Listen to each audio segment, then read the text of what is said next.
Oh putain de bordel de merde. Oh fichier. Oh merde. Oh bordel. C'est pas beau, hein, tous ces gros mots dans la bouche d'une femme. C'est ce que tous les parents répètent aux petites filles. Ça se fait pas pour une fille, c'est pas beau. Peut-être. Mais moi, je pense au contraire que tous ces gros mots, que ces mots d'homme dans la bouche des femmes sont indispensables. Tout comme Madeleine Pelletier, première femme française psychiatre en 1905, je crois, et je la cite, que la suppression de la servitude féminine passe par la suppression de la coquetterie, de la retenue, de la pudeur exagérée, des mièvreries de l'esprit et du langage. J'aimerais ne plus jamais entendre « une fille ne fait pas ça ». Il faut s'asseoir correctement, mais cela n'a rien à voir avec le fait d'être une fille. C'est juste plus poli. Il faut éviter d'élever la voix, mais pas parce qu'on est une fille, juste parce qu'on ne se fait pas entendre en criant. J'aimerais ne plus jamais entendre un père annoncer à la cantonade que le premier homme qui s'approchera de sa fille sera décapité, alors qu'il rit gaiement au revanche probable de son fils sur la jante féminine. Et j'aimerais encore moins entendre une mère qui, pour calmer les cris de son fils, va tranquillement lui asséner « Mais enfin, tu vas pas pleurer comme une fille ?» Et pourquoi pas? Il faut arrêter d'essentialiser les petites filles. Il faut cesser de les limiter aux stéréotypes de genre. Et pourquoi on ferait ça? Peut-être pour leur donner la possibilité du choix, voire du choix de l'émancipation, sans passer par la case obligée des qualités dites féminines, comme la tendresse, la douceur, l'attention à autrui, la séduction ou même la maternité. Et puis, un garçon manqué, c'est souvent une fille réussie. Je suis née à Téhéran, avec la révolution islamique. Et ma grande chance fut d'avoir grandi dans une famille athée. Après la révolution khoméniste, le voile est devenu obligatoire pour toutes les femmes, mais aussi pour toutes les petites filles. Je me souviens, quand on m'a recouvert de noir, le premier jour d'école, j'avais 6 ans, je ne voulais pas porter le voile. J'ai crié, j'ai pleuré, j'ai piétiné mon voile, sans succès. Et finalement, la seule réponse qui s'est imposée à l'enfant que j'étais fut de montrer mon cul. Si. Tous les jours, après la sonnerie, je retirais le voile et la tenue réglementaire qui allait avec pour me précipiter dans la cour cul nu, poursuivie par les femmes corbeaux qui trébuchaient sur les pans de leur tchador. À 6 ans, c'est un spectacle super réjouissant. J'ai aussi monté une troupe de danse clandestine dans les toilettes de l'école pour reproduire les chorégraphies de West Side Story, dont la VHS circulait au marché noir. Et quand nous nous sommes fait surprendre, on se fait toujours surprendre, je me suis justifiée en parlant d'un spectacle de cabaret, ce qui a provoqué illico la convocation de mes parents, à qui la directrice de l'école, une horrible femme qui ne souriait jamais, a remis le numéro d'un exorciste. Mes parents ont beaucoup ri, moi aussi quand j'ai compris ce que c'était qu'un exorciste. Des années ont passé sur le voile de mon enfance, des années durant lesquelles j'ai pu mettre du sens sur ma réaction physique et enfantine. Le voile sexualise le corps de la femme. En l'occultant, le voile fait le nid de la concupiscence. En comparaison, le cul nu de mon enfance était super innocent. Il est absurde de croire que le voile protège la femme. Il la vulnérabilise et crée une hiérarchie des femmes, de la prude qui le porte à la pute qui le refuse. Et pourtant, les chiffres venus d'Égypte sont confondants. 92% des femmes y sont voilées et 96% subissent des attouchements sauvages dans les rues. La blague qui circule au Caire dit que les 4% restantes n'étaient pas chez elles le jour du sondage. Je ne veux pas être une victime. Je ne veux pas être toujours en danger. J'en ai marre d'être réduite à mon corps intime et sexué. Et c'est le cas depuis très longtemps. Hier, c'était le corset et le mariage qui empêchaient le corps féminin de se mouvoir librement. Aujourd'hui, c'est le voile et la sacralisation pour le moins hystérique de la virginité qui le discrimine. Face à cette oppression, l'essentiel, à mon sens, pour les femmes, pour toutes les femmes, c'est de posséder pleinement leur corps, pour se réapproprier leurs droits.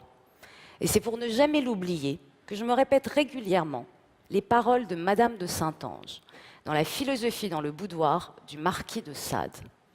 Ton corps est à toi et à toi seul. Et il n'y a que toi seul au monde qui ait le droit d'en jouir et d'en faire jouir qui bon te semble. C'est beau, hein? C'est Sade.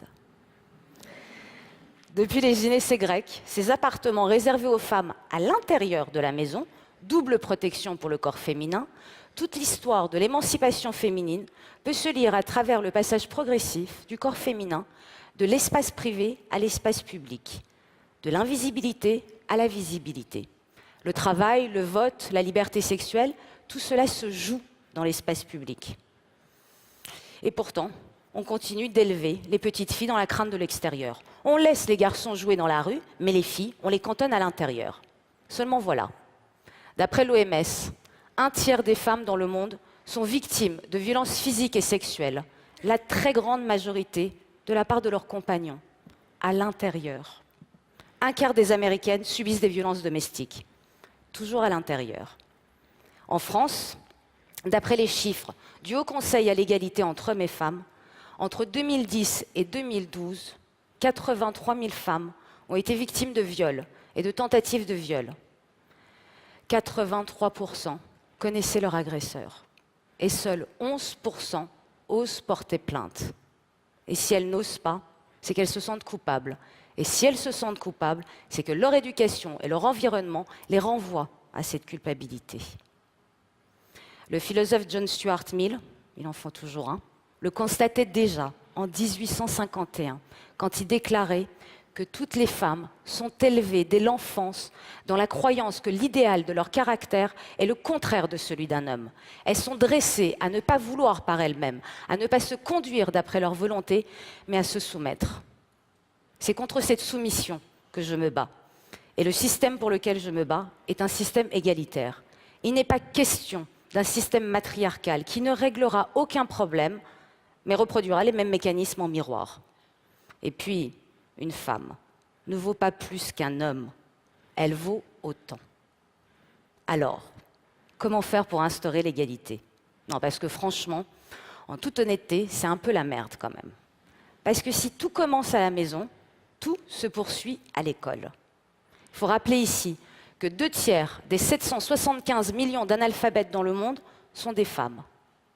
Les autres, toutes celles qui ont la chance d'aller à l'école, sont sujettes à ce que Claude Steele, professeur à Stanford, appelle la menace du stéréotype et qui fonctionne comme une prophétie autoréalisatrice. En gros, parce que les femmes se croient moins bonnes en maths, elles finissent par le devenir. En France, 2 enseignants-chercheurs en psychologie sociale, Isabelle Régnier et Pascal Huguet, ont demandé à 454 élèves de 6e et de 5e de reproduire une figure qui mêle des triangles et des carrés de différentes couleurs. Lorsque l'exercice était présenté comme un exercice de dessin, les filles réussissaient mieux que les garçons. Mais proposé comme un exercice de géométrie, les garçons surpassaient systématiquement les filles. C'est navrant, triste, désolant, tragique. Tout aussi navrant, triste, désolant et tragique que les propos tenus par Larry Summers, président d'Harvard, qui déclarait en 2005 que l'absence des femmes parmi les grands mathématiciens était liée à des phénomènes biologiques. C'est pas fini. Il rajoutait les femmes possédant moins d'aptitudes intrinsèques pour les mathématiques que les hommes. Voilà, voilà. Mais cette fois, l'histoire se termine bien. Parce que c'est justement une femme d'origine iranienne, Myriam Mirzakhani, justement diplômée d'Harvard, qui lui fermera joyeusement son clapet en 2014 en devenant la première femme à recevoir la prestigieuse médaille Fields. Voilà, c'est comme ça que nous avancerons vers l'égalité, en faisant la preuve par notre compétence, notre volonté et notre ambition. Mais pour y parvenir, il faut renverser la table. Et pour renverser la table, il faut regarder le monde autrement. À Téhéran, j'avais demandé à mon professeur de religion, qui ne nous regardait jamais, nous, les filles, pourquoi je devais porter le voile. Il avait répondu par un lapidaire « Parce que vous êtes, vous les femmes, des objets dangereux ». C'était méprisant, c'est sûr, mais c'était salvateur. J'ai 8 ans et je fais si peur que ça. Avec mes cheveux, mes poignets, mes chevilles, de rien du tout, je fais peur à un type tellement plus vieux. Mais alors, j'ai des super pouvoirs? Toutes les femmes ont des super pouvoirs? Ce jour-là, j'ai décidé de garder mon super pouvoir pour ne plus jamais être réduite à un objet. Voilà comment j'ai commencé par regarder le monde autrement, en devenant sujet. Et en tant que sujet, pour s'accomplir en tant que sujet, nous avons besoin de notre mémoire et de notre histoire. À mon arrivée à Paris, je m'attendais à avoir atterri dans le pays de Simone de Beauvoir. Je m'attendais à les croiser partout, les Simone de Beauvoir que mon père m'avait promis, dans la vie et dans les livres. Eh bien, elles n'étaient pas là. Elles étaient occultées, voilées. Aujourd'hui, Olympe de Gouges et sa déclaration des droits de la femme et de la citoyenne sont entrées dans les manuels scolaires. Mais elles sont où, toutes les autres? Toutes celles qui peuvent être des références et nous offrir la possibilité du choix, du fameux choix. Elle est où, Hubertine Auclair, première femme française à se dire féministe et qui lança une grève de l'impôt avec ce slogan génial « Je ne vote pas, je ne paye pas ». Elle est où, Jane Dieulafoy, qui traversa la Perse en 1880 à 1882 et apporta sa contribution fondamentale à l'étude de la Perse antique et l'origine de l'architecture occidentale. Il suffit de se promener au Louvre pour remarquer qu'une salle porte son nom. Et c'est travestie en homme que cette insoumise a reçu la Légion d'honneur à une époque où le travestissement était interdit. Elle est où, Marguerite Durand, féministe, syndicaliste, rédactrice journaliste, qui lança avec succès le premier quotidien féminin La Fronde, non seulement entièrement écrit, mais aussi fabriqué et distribué par les femmes, et dans les pages duquel il était davantage question de politique internationale et d'économie que de cuisine et de mode. Elles sont où, toutes ces femmes incroyables qui nous ont précédées et qui peuvent exciter en nous le désir d'aller plus loin que ce foutu plafond de verre contre lequel nous nous brisons génération après génération. Aujourd'hui, autant qu'hier, l'obscurantisme s'en prend aux femmes, à leur corps, à leurs droits. Et aujourd'hui, tout autant qu'hier, nous avons besoin des Lumières pour nous battre. Pas pour nous défendre, pour nous battre. Les Lumières, c'est piétiner son héritage quand il n'est que la somme de nos préjugés. Les Lumières, c'est raisonner en hommes et femmes libres et autonomes, capables d'exercer notre esprit critique pour détruire la prison de notre naissance, de notre sexe, de notre condition sociale. Les Lumières, c'est un appel à l'insoumission. L'insoumission, ça commence par des gros mots dans la bouche des femmes et des professeurs qui poussent les filles à aller plus loin en mathématiques. Ce sont des pères qui ne craignent pas la liberté sexuelle de leurs filles et des mères qui se battent pour les envoyer à l'école et les y maintenir. L'insoumission, c'est le premier pas vers notre révolution. Merci.